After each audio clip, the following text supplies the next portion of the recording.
বিষ্ণু বললেন 104টা কিতাবের মধ্যে তাওরাতের মধ্যেও এত দামি সূরা নাই,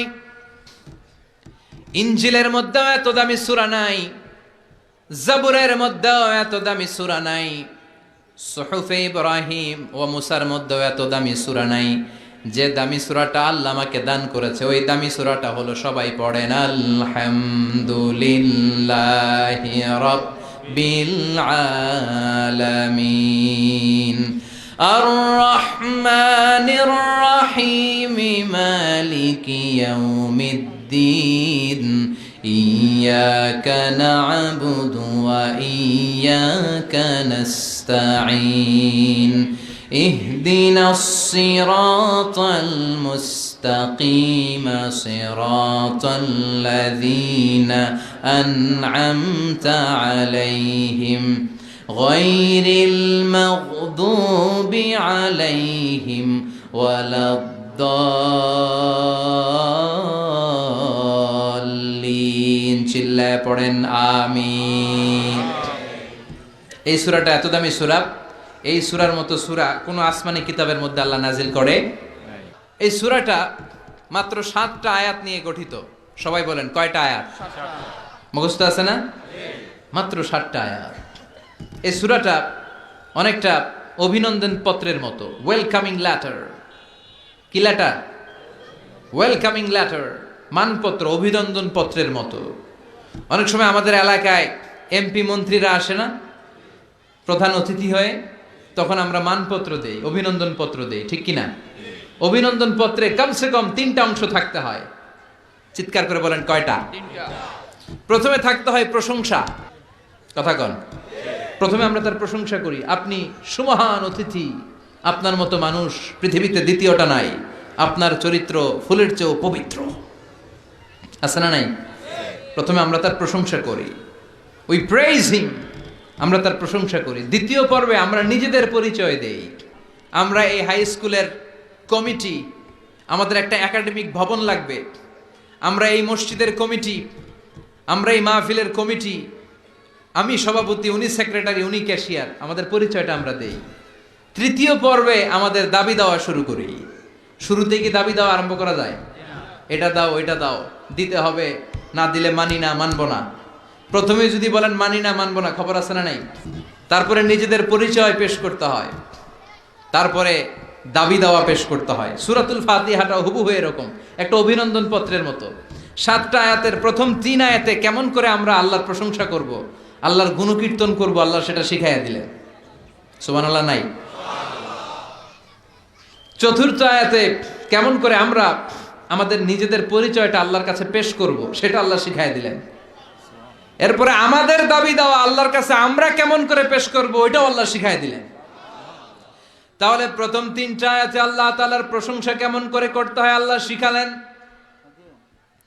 চতুর্থ আয়াতে কেমন করে আমাদের পরিচয়টুকু আল্লাহর কাছে পেশ করব আল্লাহ সেটাও শিখাইয়ে দিলেন।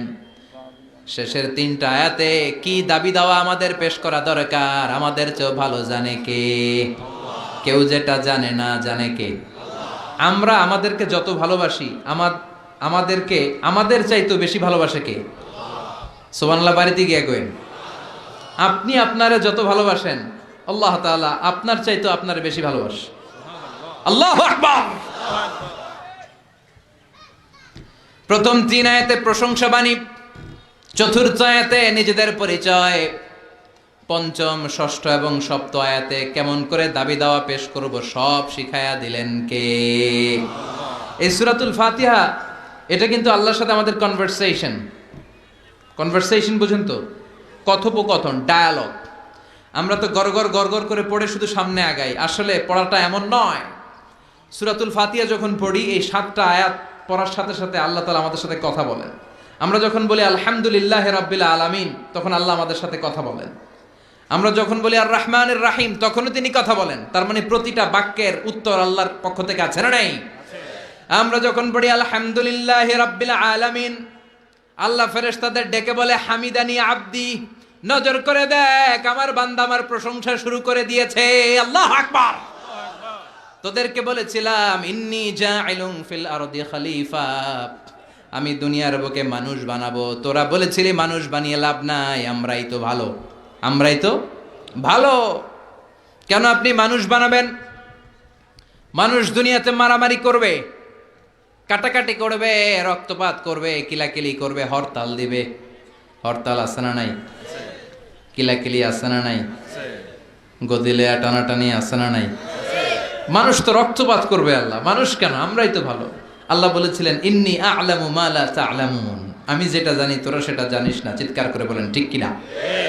তো ফেরেশতাদেরকে দেখানোর জন্য আল্লাহ বলবেন হামিদানি আব্দি, দেখ তোরা মানুষ বানাতে নিষেধ করেছিলি, নজর করে দেখ আমার বান্দা আমার প্রশংসা গাওয়া শুরু করে দিয়েছে। এরপর আমরা যখন বলি আর রহমানির রাহিম, আপনি দয়ালু, আপনি মেহেরবান, আল্লাহ বলে নজর করে দেখ আসনা আলাইয়া আবদি, আমার বান্দা আমার গুণকীর্তন করা শুরু করেছে। আমরা যখন পড়ি মালিক ইয়াউমিদ্দিন, আল্লাহ সাথে সাথে বলে দেয় মাজ্জাদানি আবদি, আমার বান্দা আমার মর্যাদার বর্ণনা দিয়েছে। সুবহানাল্লাহ। এরপরে আমরা যখন বলি ইয়্যাকা না'বুদু ওয়া ইয়্যাকা নাস্তাঈন, আল্লাহ বলে হাযা বাইনি ওয়া বাইনা আবদি, এই কথাটা আমার আমার বান্দার সাথে সম্পৃক্ত, এটা আমার আর আমার গোলামের ব্যাপার। এত চমৎকার কথা আমার বান্দা বলেছে, আমি আমার বান্দার উপর এত খুশি হয়েছি, এখন আমার বান্দা আমার কাছে যা চাইবে তাই দিয়ে দেব। এভাবে কনভারসেশন হয়। আমরাও বলি, আল্লাহও বলে। আমরা বলি উনি শোনেন, উনি বললে আমরা শুনি। এরকম একটা ফিলিংস আমাদের অন্তরের ভেতরে থাকার দরকার আছে না নাই? 7টা বাক্য, শুধুমাত্র কেবলমাত্র কয়টা বাক্য? চিল্লায় বলেন। সালাতের মধ্যে আমাদের অনেকের মনোযোগ থাকে না, এরকম একটা অভিযোগ অনেকের আছে না নাই? যে হুজুর অনেক চেষ্টা করে মনটারে ধরে রাখতে পারে না, মন একবার এদিকে যায়, আরেকবার ওদিকে যায়, একবার ডানে একটা বায়ে। মনকে আরবিতে বলে কলব। চিল্লায় বলেন মনকে আরবিতে কি বলে? কলব শব্দের অর্থ হচ্ছে নাড়াচাড়া করে, যেটা পরিবর্তন হয়। পৃথিবীতে সবচাইতে নাড়াচাড়া করে যে জিনিসটা এদিকে দিকে ছোটে, ওটা হচ্ছে মন। ওটা কি? পাগল মোহন, মোহন রে মন কেন এত কথা বলে। কত কথা কয় এই মন, কত দিকে যায় এই মন। এখন আমার মন আছে এখানে, একটু পরে ছুটছে ঢাকা, এরপরে সৌদি, এরপরে আমেরিকা। পাসপোর্ট ভিসা কিছু লাগছে? কথা কন। এটা খুব দ্রুত ছুটে চলে যেতে পারে, এজন্য এটাকে ধরে রাখতে হয়। নামাজের মধ্যে যদি মনটারে ধরে রাখতে হয়, কি কি পড়তেছেন অর্থ জানার দরকার আছে না নাই? আসুন আজকের এই তাফসির মাহফিলে অন্তত প্রতিদিন সূরাতুল ফাতিহার মধ্যে যে 7টা আয়াত আমরা পড়ি, এগুলোর অর্থ জেনে যাই, কি বলে আল্লাহর প্রশংসা করি, জানার দরকার আছে না নাই? আসুন মনোযোগ দিয়ে একটু শিখার চেষ্টা করি। প্রথম আয়াতে আল্লাহ বলছেন আলহামদুলিল্লাহি রাব্বিল আলামিন, সকল প্রশংসা বহুমাত্রিক জগতের প্রতিপালক আল্লাহ তাআলার জন্য। সুবহানাল্লাহ পড়েন। আর রহমানির রাহিম, দয়াময় মেহেরবান প্রভু হে। মালিক ইয়াউমিদ্দিন, তিনি প্রতিফল দিবসের মালিক। ইয়্যাকা না'বুদ ওয়া ইয়্যাকা নাস্তাঈন, আমরা শুধুই আপনার ইবাদত করি, আমরা শুধুই আপনার কাছে সাহায্য চাই। ইহদিনাস সিরাতাল মুস্তাকিম, প্রভু হে আপনি সহজ সঠিক সহজ সরল পথের দিশা দেন। সিরাতাল্লাযীনা আন'আমতা আলাইহিম, তাদের পথ যে পথে আপনার রহম বরকত অবারিত। গায়রিল মাগদুবি আলাইহিম ওয়ালাদ-দাল্লিন, আমরা অভিশপ্তদের পথও চাই না, আমরা পথভ্রষ্টদের পথও চাই না। আমিন। চিৎকার করে পড়েন আমিন। তার মানে প্রথমে কি করে প্রশংসা করব আল্লাহ শিখালেন, পড়েন আলহামদুলিল্লাহি রাব্বিল আলামিন, সকল প্রশংসার মালিক বহুমাত্রিক জগতের পালনকর্তা আল্লাহর জন্য। প্রশংসা কার জন্য? আল্লাহর জন্য। চিৎকার করে বলেন প্রশংসা কার? আল্লাহ। প্রথম শব্দটা হচ্ছে আলহামদু। প্রথম শব্দটা কি? হামদুন মানে প্রশংসা। আওয়াজ করে জবাব দিতে হবে মুসলমান, হামদুন মানে কি? প্রশংসা। প্রশংসার মালিক কে? আল্লাহ। এক সাহাবী নিজ থেকে মনে মনে নিজের ইচ্ছায় ভেতর থেকে আল্লাহর 4টা তাসবিহ বানায় ফেলছে। ওই 4টা তাসবির প্রথম তাসবিহটা ছিল এই হামদ শব্দ থেকে নেয়া, মানে হামদান মানে কি? কাসীরান তাইয়িবান মুবারাকান ফি। বিশ্বনবী নামাজ পড়াচ্ছেন, রুকু থেকে উঠলেন, সামি আল্লাহু লিমান হামিদা, পেছন থেকে সাহাবারা পড়ল রব্বানা। আরেকজন সাহাবী অতিরিক্ত বাড়িয়ে পড়ল, হামদান কাসীরান তাইয়িবান মুবারাকান ফি। 4টা তাসবিহ বাড়িয়ে পড়েছে। চিৎকার করে বলতে হবে কয়টা?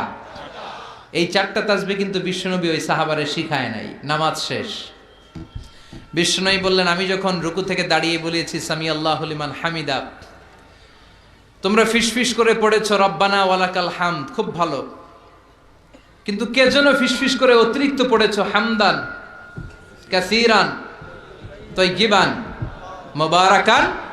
সবাই পড়েন হামদান কাসীরান তাইয়িবান মুবারাকান। আওয়াজ করে পড়েন। 1 নাম্বারটা কি? 2 নাম্বার, 3 নাম্বার, 4 নাম্বার। আবার বলেন। বিশ্বনবী বললেন, এই 4টা তাসবিহ যে তুমি পড়ছো কই পাইছো? মিন আইনা ওয়াজাদতা হাযিহি তাসবিহাত, এই তাসবিহগুলো কই পেয়েছো? আমি তো শিখাই নাই। কে পড়েছো এই তাসবিহটা? দাঁড়াও। কেউ দাঁড়ায় না, ডানে বায়ে সামনে পেছনে কেউ দাঁড়ায় না। বিশ্বনবী অভয় দিলেন, বললেন, আমি কিছু বলবো না, কে পড়েছো দাঁড়াও। এক সাহাবী দাঁড়িয়ে বলল, ইয়া রাসূলুল্লাহ, আমি পড়েছি, আমাকে মাফ করে দেন। সুবহানাল্লাহ পড়ো। বিশ্বনবী বললেন, কেন পড়লি? আমি তো শিখাই নাই। সাহাবী বলে, নবী, আল্লাহর প্রশংসা আমার কম কম করলে ভালো লাগে না, আমার করতে মন চায় বেশি বেশি, এজন্য আমি বানাইছি এটা। আমি কি করছি? বানিয়েছি। I fabricated from my own, আমি আমার থেকে বানিয়েছি। ও নবী, আপনি তো শিখান নাই, আবু বকরও শিখায় নাই, ওমরে ফারুকও শিখায় নাই, দুনিয়ার কেউ এই 4টা তাসবিহ আমারে শিখায় নাই। আমি আমার নিজ থেকেই 4টা তাসবিহ বাড়িয়েছি, কারণ কম কম তাসবিহ পড়লে আমার পোষায় না, পড়তে হয় বেশি বেশি। বিশ্বনবী বললেন, সাহাবী, ভয় পাস নে, চিন্তা করিস নে, তুই যে 4টা তাসবিহ অতিরিক্ত বানিয়ে পড়েছিস, তোর এই 4টা তাসবিহতে যে সওয়াব হয়েছে, এই সওয়াবগুলোকে নিয়ে বিদউ ওয়া সালাসুনা মালাইকা, 30-এরও বেশি